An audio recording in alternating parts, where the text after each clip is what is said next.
This is going to be making cocoa in the Keurig coffee maker.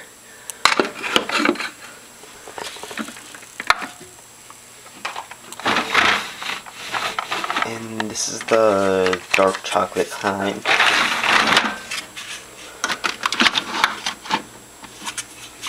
So I'll take this out and put this in.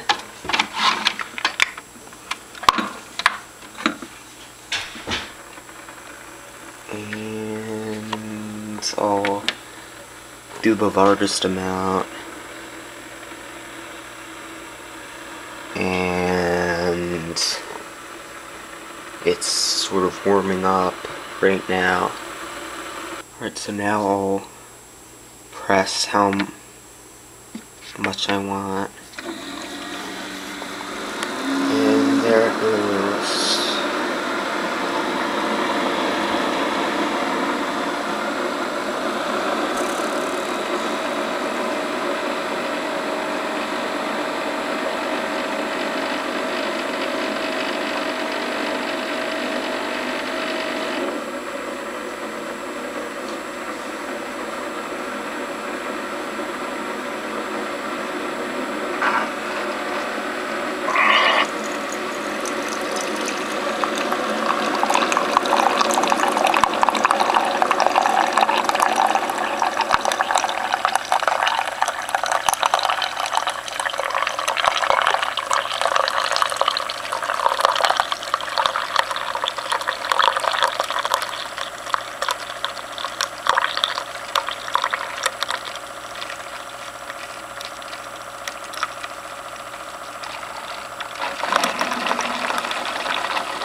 And now it's done.